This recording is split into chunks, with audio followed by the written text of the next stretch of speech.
What's good, guys? Today are some helpful guides and tips to help you have a better chance in the final circles of your Xbox PUBG game to get that chicken dinner. The easiest way to win is to stay low and wait for everyone else to take each other out, but you still have to move quickly, efficiently, and low-key. The more the circle moves, not in your favor, the harder it will be for you to decide where to relocate. Plan ahead as you camp it out. Decide before you actually start moving, because the more you panic and the closer you get to that dinner, the more nervous you get. This brings in bad decision making and terrible judgment. Stay calm, plan ahead. It's like a game of chess. Plan your next move beforehand and think of situations that other people might be doing so you have an idea of what could happen. Next, you always want to know how many people are left. If you are an aggressive player, this helps you understand to watch every flank after you take shots at someone, because everyone knows where your location is now, and at least one guy is most likely to have a lock on you. You want to keep moving after you take out an enemy, because at any moment someone with a scope will most likely be aiming at you, ready to take you out as you heal up or stop. If you're less aggressive and wait for people to fight it out, then having tabs on the number of people left will help you when you hear other people taking shots at each other. This way you could take that into account and continue to figure out where the rest of the people could be at. Positioning is ideal. An area with more trees and rocks to hide behind is always a nice area. If you can make it to the middle of the circle with some houses there, then that's a golden spot. Because if you get there first, then you can pick off enemies trying to get into the house. As you start shooting them, they'll most likely have to stop and be trapped in a bad position. If there are no houses in the final circles, then do your best to find a spot with some objects to hide behind. This way you have a better chance at not getting shot from the side while shooting other opponents, and also you're less visible when looking out for enemies. Do your best to stay at the edge of the circle when no houses are available directly in the middle.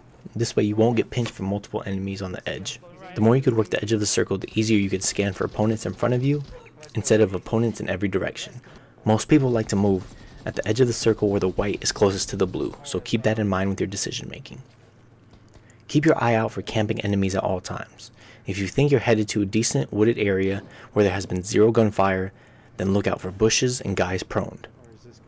These are the ones that are trying to make it to the top, because they stay low, stay quiet, and don't take any shots.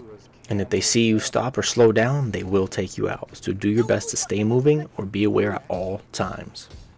Be selective and patient with your shots. Decide what is a smart shot and take that, and avoid those dumb shots that can give away your position if nobody knows you're actually there. A silencer in tight circles can still be heard, and opponents will still be able to figure out the area of the suppressed shot. They may not know your exact position, but they know the area you're shooting from. The only weapon that could work in tight circles is the VSS. Now, I'm not recommending the VSS, I'm just saying the VSS cannot be heard in those tight circles. Other than that, make sure you're either taking a kill shot to lower the number of people remaining, or stay low, read the field, and react to situations in a smart manner. Last, guys, remember to use your grenades, frags, and smokes. These are ideal for late game circles because you could use the smokes to get into the next circle, or you could use the smokes as cover if you're getting shot at to make your way out of there. With frag grenades, you could make people run out of their position or randomly throw them in areas you think people are at to make them get up and run. This way you could kind of clear the field. And that's it for today, guys. Don't forget to like and subscribe, and I hope some of these tips and tricks will give you a better advantage with endgame circles. Until next time, y'all. Peace. Where do we jump down? Right there? Yeah.